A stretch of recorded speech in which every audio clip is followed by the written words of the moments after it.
ഭീതിതമായ ദുരന്തം നടന്ന സ്ഥലത്ത് മനുഷ്യർ 38 മനുഷ്യർ ഇതിനകം തന്നെ മരിച്ച സ്ഥലത്തു നിന്നുള്ള ബാരിക്കേഡുകളോ വലിയ ഹോർഡിങ്ങുകളൊക്കെ ഒടിഞ്ഞു. അതായത് ഉയരത്തിൽ അല്പം കൂടി ഉയരത്തിൽ ഒന്ന് ഉയർന്നു നിന്നാൽ വിജയനെ ഒരു നോക്ക് കാണാമെന്നായിരിക്കും സ്വാഭാവികമായിട്ടും മനുഷ്യർ ആലോചിക്കുക.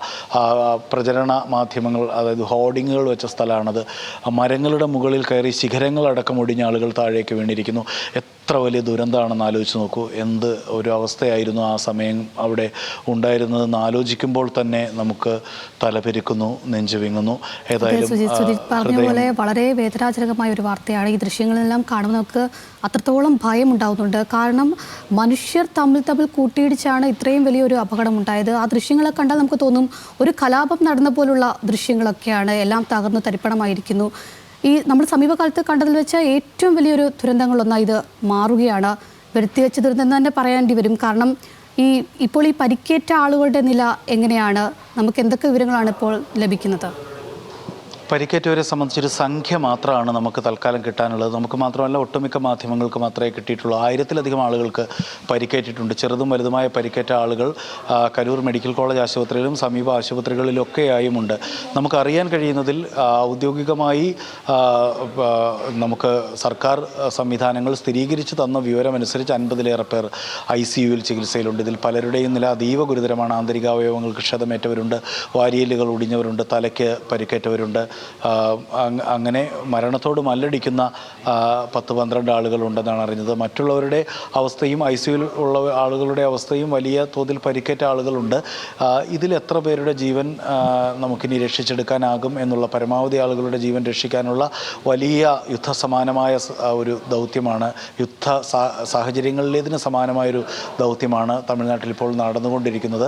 പരിക്കേറ്റവരുടെ എണ്ണം ഒരുപക്ഷെ ഈ സമയത്ത് നമുക്ക് എണ്ണി തിട്ടപ്പെടുത്താൻ കഴിയില്ല. അത്ര വലിയ സംഖ്യയാണ്. അതൊക്കെ നാളെ വ്യക്തമായി വരേണ്ടതാണ്. നോക്കൂ, 1.5 ലക്ഷം പേരെന്നാണ് പറയുന്നത്. നമുക്കതിലും ഇതെല്ലാം അസസ്മെൻറ്റുകളാണ്. ഇതിലൊക്കെ നാളെ ഒരു വ്യക്തത വരേണ്ടതുണ്ട്, അല്ലെങ്കിൽ വരും ദിവസങ്ങളിൽ വ്യക്തത വരേണ്ടതുണ്ട്.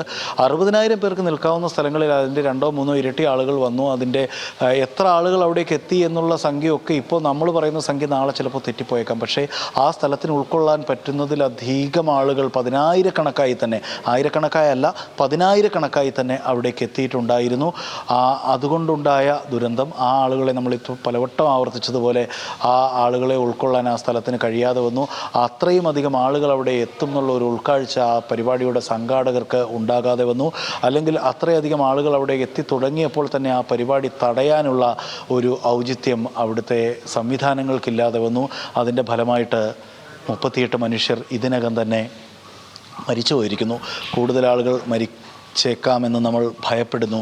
രാജ്യം ഒരുപക്ഷെ സ്വതന്ത്ര ഇന്ത്യ തന്നെ കണ്ടതിൽ വെച്ച് ഏറ്റവും വലിയ സ്റ്റാമ്പേഡുകളിലൊന്നായി. ഇപ്പോൾ ഈ മതപരമായ ചടങ്ങുകൾ നടക്കുന്ന സ്ഥലങ്ങളിലും അതേപോലെയുള്ള സ്ഥലങ്ങളിലൊക്കെ ഇതിലും വലിയ സ്റ്റാമ്പേഡുകളൊക്കെ മരണസംഖ്യയുടെ കണക്ക് മാത്രം എടുത്താൽ ഉണ്ടായേക്കാം. ഒരുപക്ഷെ ഒരു പൊളിറ്റിക്കൽ പരിപാടി നടക്കുന്ന സ്ഥലത്ത് ഒരുപക്ഷെ ഇത്ര വലിയൊരു ദുരന്തം സമീപ ഭാവിയിലെങ്ങും ഓർമ്മയിൽ വരുന്നില്ല. അഞ്ജലി, അതേ സ്ഥിതി മരണസംഖ്യ നമ്മൾ ഈ എടുത്തെടുത്ത് പറയുമ്പോൾ പോലും ആ മരണസംഖ്യ കേൾക്കുമ്പോഴെല്ലാം നമ്മുടെ ഉള്ളിലൊരു വിങ്ങലാണ്. നമുക്ക് ഇനിയും ആ സംഖ്യ ഉയരുന്ന രീതിയിലേക്ക് പറയേണ്ടി വരില്ലേ എന്നാണ് നമ്മൾ ആശ്വസിക്കുന്നത്. കാരണം ഈ കുറച്ച് മുൻപ് നമ്മൾ ഈ ആക്രമണത്തിന് അല്ലെങ്കിൽ ഈ അപകടത്തിന് മുൻപ് ഈ പോലീസിൻ്റെ ക്രമീകരണങ്ങൾക്ക് നന്ദി പറയുന്ന വിജയുടെ ദൃശ്യമൊക്കെ കണ്ടതാണ്.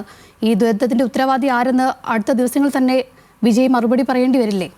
നമ്മളിപ്പം ഗൗതം ചേരുന്നുണ്ട്. ഗൗതം, തീർച്ചയായിട്ടും അഞ്ജലി, അത്തരത്തിൽ നിലവിലുള്ള അന്വേഷണം പുരോഗമിക്കുമ്പോൾ നമുക്കറിയാം അരുണ ജഗദീഷിൻ്റെ നേതൃത്വത്തിലുള്ള ജുഡീഷ്യൽ അന്വേഷണമാണ് ഇപ്പോൾ പ്രഖ്യാപിച്ചിരിക്കുന്നത്. അപ്പോൾ ആ അന്വേഷണം കൃത്യമായി തന്നെ ഈ അപകടം ഉണ്ടായതെങ്ങനെ, അതിൽ വീഴ്ച ആരുടെ ഭാഗത്താണ് എന്നത് സംബന്ധിച്ച് വളരെ കൃത്യമായി തന്നെ ഒരു അന്വേഷണം നടത്തി അതിൻ്റെ വസ്തുതാപരമായ പരിശോധന നടത്തിയതിനു ശേഷം കൃത്യമായ നടപടികൾ ഉണ്ടാകും. അതിൽ ഏറ്റവും പ്രധാനപ്പെട്ട കാര്യം, മറ്റാരൊക്കെ എന്തൊക്കെ തരത്തിലുള്ള നിയമ നടപടികളിലേക്ക് പോയാലും ഇതിൽ അടിസ്ഥാനപരമായി ഈ ദുരന്തത്തിന് കാരണം അല്ലെങ്കിൽ ഈ ദുരന്തം ദുരന്തം സംഭവിച്ചത് TVKയുടെ പരിപാടിയിലാണ് എന്നത് നമ്മുടെ മുന്നിൽ വളരെ യാഥാർത്ഥ്യമായി നിലനിൽക്കുന്നുണ്ട്. അതുകൊണ്ട് തന്നെ ഈ ദുരന്തത്തെ സംബന്ധിച്ചുള്ള എല്ലാ തരത്തിലുള്ള ഉത്തരവാദിത്തങ്ങളിൽ നിന്നും ഒരു കാരണവശാലും ഒളിച്ചോടാനുള്ളൊരു സാഹചര്യം നിലവിൽ TVKയ്ക്കും അതോടൊപ്പം തന്നെ അതിൻ്റെ സംസ്ഥാന അധ്യക്ഷൻ കൂടിയായിട്ടുള്ള നടൻ കൂടിയായിട്ടുള്ള വിജയ്ക്കും ഉണ്ടാകും.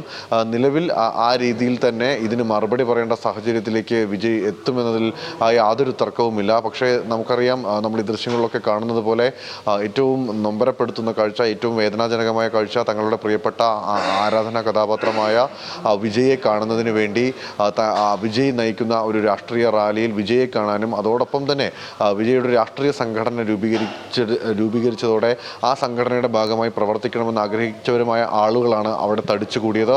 അവർക്ക് ആവശ്യമായ മതിയായ സുരക്ഷാ ക്രമീകരണങ്ങൾ ഒന്നും തന്നെ ഒരുക്കാൻ കഴിഞ്ഞിരുന്നില്ല എന്നത് ഏറ്റവും വലിയ ഗുരുതര വീഴ്ചയായി നമുക്ക് മുൻപിലുണ്ട്. ഈ ദൃശ്യങ്ങളിലൊക്കെ നമ്മൾ നേരത്തെ കാണിച്ചതുപോലെ തന്നെ ഒരു തുള്ളി വെള്ളത്തിന് വേണ്ടി ആളുകൾ ഇങ്ങനെ കാത്തു നിൽക്കുന്ന ദാഹത്തോടെ കാത്തു നിൽക്കുന്ന ഒരു സാഹചര്യം ഒരു രാഷ്ട്രീയ പാർട്ടിയുടെ പരിപാടിയിൽ ഉണ്ടാകുന്നു. അവർക്ക് കുപ്പിവെള്ളം എറിഞ്ഞു കൊടുക്കുന്നു. ആ കുപ്പിവെള്ളം എടുക്കാൻ വേണ്ടി, അത് ലഭിക്കാൻ വേണ്ടിയിട്ടുള്ള ഒരു നെട്ടോട്ടം അല്ലെങ്കിൽ അതിനുള്ളൊരു ശ്രമം നടത്തുന്നു. അതൊരു വലിയ ദുരന്തമായി പരിണമിക്കുന്നു. അതോടൊപ്പം തന്നെ ഏറ്റവും അടുത്ത് നിന്ന് അല്ലെങ്കിൽ ഏറ്റവും കൃത്യമായി ഏറ്റവും ഭംഗിയോടുകൂടി വിജയെ കാണുന്നതിന് വേണ്ടിയിട്ടുള്ള ശ്രമങ്ങൾ മറുവശത്ത് നടക്കുന്നു. അതിലും ഈ പറയുന്ന പോലെ നമ്മൾ ഈ ദൃശ്യങ്ങൾ നേരത്തെ കണ്ടതുപോലെ തന്നെ വലിയ തരത്തിൽ ആളുകൾ എത്തിയതിൻ്റെ ദൃശ്യങ്ങൾ നമുക്ക് മുന്നിലുണ്ട്. അവരുടെ ഉപേക്ഷിക്കപ്പെട്ട ചെരുപ്പുകൾ, TVKയുടെ കൊടിതോരണങ്ങൾ, അതിൻ്റെ ഷോളുകളൊക്കെ തന്നെ ഈ ദൃശ്യങ്ങളിൽ നമുക്ക് വ്യക്തമാണ്. എന്തായാലും ഉണ്ടായത് എത്രത്തോളം വലിയ ദുരന്തമാണ് എന്നതിൻ്റെ നേർസാക്ഷ്യമായി ഈ ദൃശ്യങ്ങൾ നമ്മുടെ മുന്നിൽ ഇപ്പോഴുണ്ട്. ആ ദൃശ്യങ്ങളിലൊക്കെ തന്നെ വളരെ വ്യക്തമാണ് എത്രത്തോളം തിരക്കുണ്ടായിരുന്നു അവിടെ കരൂരിൽ. ഈ പരിപാടി നടന്ന അല്ലെങ്കിൽ ഈ പരിപാടി സംഘടിപ്പിച്ച കരൂരിലെ ആ പ്രദേശത്ത് എത്രത്തോളം വലിയ ആൾക്കൂട്ടമാണ് എത്തിയത് എന്നതിൻ്റെ നേർസാക്ഷ്യം നമുക്ക് ഈ ദൃശ്യങ്ങളിൽ കാണാം. അവരുടെ ഉപേക്ഷിക്കപ്പെട്ട ചെരുപ്പുകൾ, TVKയുടെ കൊടിതോരണങ്ങൾ തുടങ്ങി നമുക്ക് ആ ദുരന്തത്തിൻ്റെ വ്യാപ്തി മനസ്സിലാക്കുന്ന തരത്തിലുള്ള ദൃശ്യങ്ങളാണ് ഇപ്പോൾ നമ്മൾ കാണുന്നത്. അതുതന്നെയാണ് ശരിക്കും ഉണ്ടായതും. നേരത്തെ നമ്മുടെ റിപ്പോർട്ടർമാർ ഉൾപ്പെടെ സൂചിപ്പിച്ചിരുന്ന കാര്യങ്ങളുണ്ട്. തമിഴ്നാട്ടിലെ നമ്മുടെ റിപ്പോർട്ടർമാർ, ന്യൂസ് തമിഴിൻ്റെ റിപ്പോർട്ടർമാർ ഗ്രൗണ്ടിൽ നിന്ന് നമുക്ക് തന്ന വിശദാംശങ്ങളുണ്ട്. ആ വിശദാംശങ്ങളിലൊക്കെ തന്നെയും നമുക്ക് ഈ കാര്യങ്ങൾ, ഈ ദൃശ്യങ്ങളിൽ കാണുന്ന കൃത്യമായ വിവരങ്ങൾ ലഭിച്ചിരുന്നു. നേരത്തെ തന്നെ, അതായത് 7 മണിക്കൂർ വൈകിയാണ് നാമക്കല്ലിൽ നിന്നും കരൂരിലേക്ക് വിജയുടെ യാത്ര എത്തുന്നത്. ആ യാത്ര എത്തുന്ന വേളയിൽ തന്നെ അതിനോടകം അതൊരു ജനകടലായി അല്ലെങ്കിൽ ഒരു ജനസാഗരമായി കരൂർ പ്രദേശം മാറിയിരുന്നു എന്നതാണ് നമ്മൾ മനസ്സിലാക്കേണ്ടത്. 10,000 പേരെ പ്രതീക്ഷിച്ച ഒരു പരിപാടിയിലേക്ക് 2 ലക്ഷത്തിലധികം പേർ എത്തുമ്പോൾ ഉണ്ടാകുന്ന തിരക്ക് എത്രത്തോളം ഉണ്ടാകുമെന്നത് നമുക്ക് ഒരുപക്ഷെ ഊഹിക്കാവുന്നതിലും അപ്പുറത്തായിരിക്കും. ആ പ്രദേശത്താണ് ഈ ഒരു അപകടമുണ്ടായത്.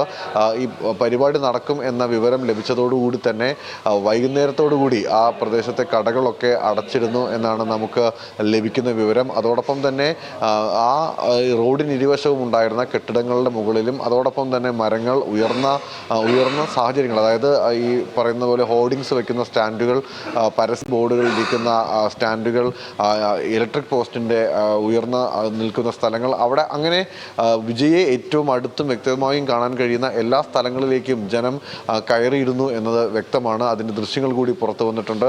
അത്തരത്തിലുണ്ടായിരുന്ന ആ ജനതയുടെ അല്ലെങ്കിൽ അത്തരത്തിൽ കാത്തുനിന്ന ജനം വിജയത്തോടുകൂടി വലിയ ആവേശത്തിലാകുകയും ഏറെ നേരത്തെ കാത്തിരിപ്പ്, പ്രത്യേകിച്ച് സ്ത്രീകൾക്കും കുട്ടികൾക്കും ഗുരുതരമായ പരിക്കുകൾ പറ്റിയിട്ടുണ്ട്.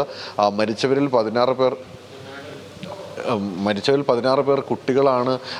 സ്ത്രീകളാണ് എന്നുള്ള വിവരം നമുക്കുണ്ട്. 8ഓളം കുട്ടികൾ മരണപ്പെട്ടു എന്നുള്ളതാണ് നിലവിൽ ലഭിക്കുന്ന വിവരം. അപ്പോൾ അത്രയും ആളുകൾ ആ പ്രദേശത്ത് ഉണ്ടായിരുന്നു.